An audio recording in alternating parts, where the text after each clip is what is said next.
I think we have time for one or two questions. I think in this session you have seen a very nice, from the point of view of the debate, alternation of position between peer review at one end and use of bibliometric indicators on the other end, with a lot of gray area in the middle. Is any of you eager to make any comment?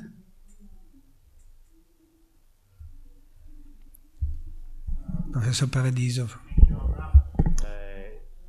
Institute for Research Institutes. Research institutes. I saw for first that you started from analysis of several research institutes too, isn't it? Well, this system is applicable to any public research institution in any field. So far, 10 universities have applied our system, and the National Research Council of Italy, the Department of Physics, and also a department of San Raffaele, IRCS, but it's applicable to any research institution. The strength of this method is the fact that we have a benchmark represented by the whole country. Mm-hmm. So it's a huge benchmark. Yeah, it's impressive the fact that Bonacorsis and in your presentation mainly refer to Ministry of University and Research Agency and not Ministry of Health. You know that there are a lot of efforts also from the Ministry of Health point of view in terms of ranking or evaluation of comprehensive centers, IRCCS, just to evaluate and ranking them. So it's impressive that these examples, this exercise, it's not common to the Ministry of Health too. Well, probably it's common, but yeah, if I can make a comment to that, I mean, it's not so uncommon, because in the review I presented at the beginning, even in other countries, there are very different parochiae. I don't know how to translate that in English, churches or parish. And so it's not surprising. Different agencies, even in the same country, apply different things. I'm not sure what the NHS, for example, does for its own assessment, but I'm sure it's different. In the UK, there is the big National Institute of Health Research, which is the big institute that fund NHS research, and they have they have some agreement with the MRC to the extent to which they want to differentiate the type of research they do. As you know, in Italy we don't even that. There is not. This morning, Minister Fazio spoke about it. Still, we are in a situation in which there is a lot of duplication of research funding between Ministry of Research, Ministry of Health, charities, other ministries. So it's not surprising. It's a new field in many ways. I think there is a need, like Professor Abramo said, of a lot of experimentation. What I am afraid of listening this debate between peer review on one side and bibliometric indicator on the other side, as if there were two opposite approaches, reminds me the big discussion we had in this country, not only in this country, when the DRG system, the system for prospective payment, was introduced. Many people thought that that was a quality measure. We knew that the DRG was a measure useful to measure efficiency, productivity, which is a very important thing, but is not the whole picture.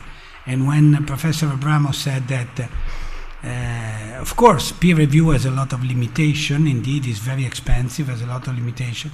But I think it would be dangerous to reduce the assessment. And this is why I want to remind you to this more comprehensive scheme. We are essentially talking about level 1 when we talk about the assessment of productivity. We should not forget that there are, of course, the rest is vastly more complex. This is the minimum, but we know that there could be a lot of abuses of indicators. So I'm not speaking against that, absolutely. These are all very fascinating systems. I think it would be nice if we can experiment, like Professor Bonacorsi would say, different approaches, and perhaps using the opportunity for having the two ministries talking a little bit more together in order to come back with some more cross-cultural experiment. But nobody, I think, at this moment has the magic palette to measure and to assess research quality. And I would like to know whether any member of the panel wants to react to that. Sure. I'd like to add to, this is a personal perspective, in a previous life I was a researcher, and what I find, I believe that the best way to do an assessment is to look at what your outcome goal is, take that purpose and then do an appropriate assessment using as many indicators as possible in order to achieve the most fair result for the people you're actually assessing. And my concern with using, be it only peer review or only bibliometrics, is it looks at only one form. Now, bibliometrics are very powerful. They have the limitations, but they are very powerful. The problem with bibliometrics are they are actually a proxy for peer review at their core, because the databases you're using, the journals selected in databases are selected on the basis of peer review. And so the Web of Science has about 11,500 titles in it. Scopus has almost 20,000 titles in it. They have all been selected by a process of peer review by a group of independent experts, similar to the peer review process itself. And if you're looking at citations, inherently a citation is a peer review process, because in order to get that publication accepted, you went through peer review. So to dismiss peer review as a process in the assessment seems dangerous at the level of the actual goal of the outcome of an assessment. And I do believe that it should be an intelligent combination of as many factors as possible to meet the sole purpose of that assessment exercise. But that's a personal viewpoint.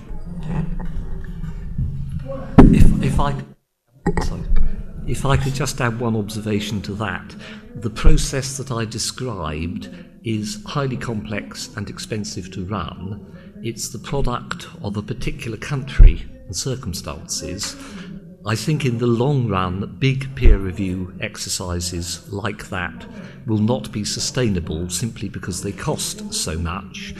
I think we have things to learn still about how to use bibliometrics in defining a better approach, a more sustainable approach.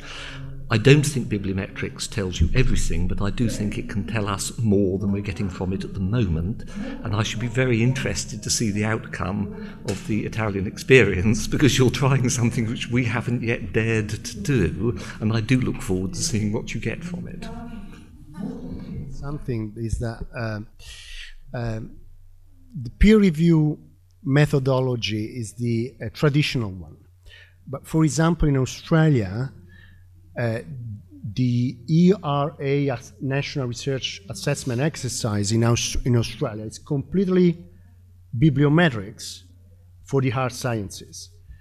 Of course, neither peer review nor bibliometrics are perfect methodologies, but we have to compare the two of them and decide which one to use. And I think the main limitations of peer review is the fact that it cannot evaluate the overall product. So it can't evaluate productivity. And if in a production system, if we don't measure productivity, we measure nothing from my point of view. That's it.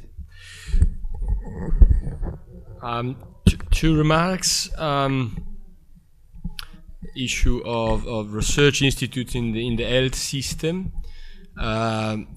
We have to stick to the law, and the law says that the AMBUR is responsible for the evaluation of all research carried out and funded by the Ministry of Research. At the same time, the law opens a door which is largely open, and the provision is that any research institute, even private institute, can apply to be evaluated. So far, we are receiving a small number of candidatures.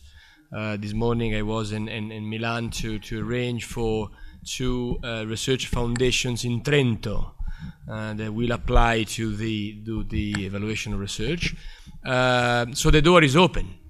if any IRCCS institute want to be evaluated, we will find the procedure on the website and may apply, and there is some negotiation, some coverage of costs, which are only marginal costs, however. We have decided to keep the cost of evaluation for those that are not under the Ministry of Research very low to open the door.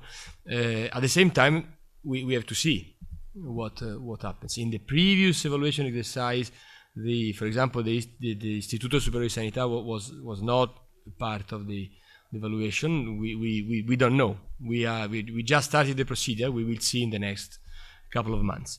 On the issue of bibliometrics and peer review, we have again a constraint from the law, and it's interesting to compare what Giovanni Abramo told, that if you go into the parliamentary debate, which is behind the law, the provision that you can do bibliometric evaluation is only by difference, because the initial test was that evaluation was only to be done through peer review, because the parliament was afraid of quantitative measurement from bibliometrics.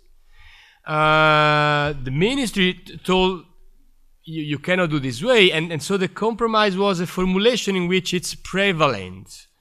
And we interpret prevalent as 50% plus 1, okay?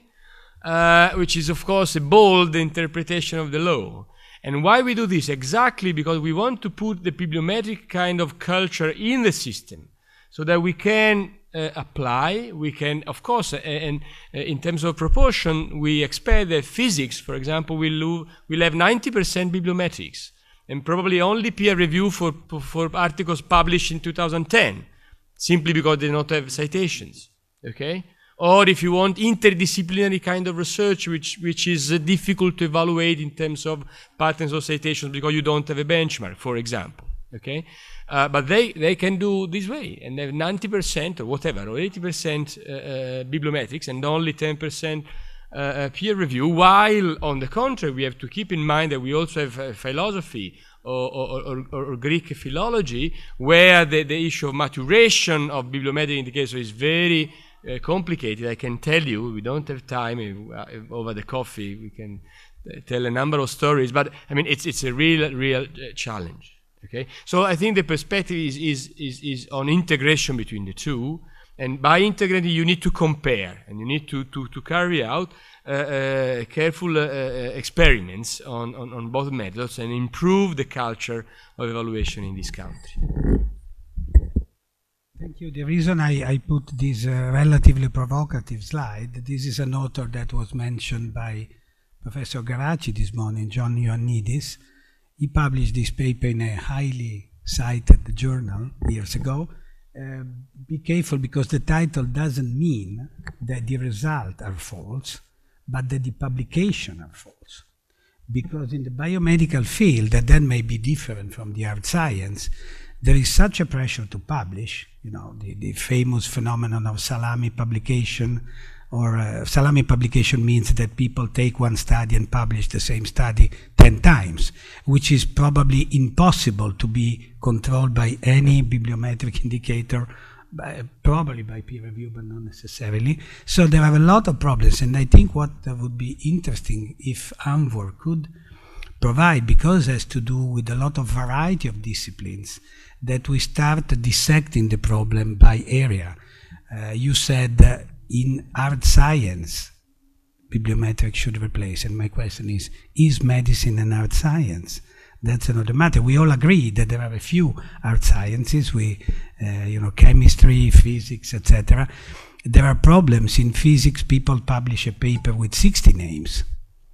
In medicine, if you publish a paper with more than 10 names, they say, oh, these are your parents or your friends. So there are a lot of, I try to make a little bit of joke because it's late, but so I think the consensus, it seems to me that we are in a field that is very urgent to develop, that we cannot avoid to confront to, that is very important to carry out empirical research in this to understand it, and also try to understand the difference that are between the hard science, the middle science, and the other discipline like philosophy, literature, etc., as you mentioned. So I would like to conclude with this, that I think will make everybody agreed. This is not from biometrics, it's from a famous designer, Altan, I'm mentioning for our, and essentially said, is a slide that I use whenever I have to discuss people about the concept of research governance. And people say research governance is an awful word, because research should be free. The problem is that the opposite of research to be free, and what the lady says, let's invest in research, that little bit of luck is not exactly the translation, we will find something. With that remark, I thank Professor Hubbard, Dr. Davok, Professor Bonacorsi, and Professor Abramo, and all of you for resisting so late. Thank you.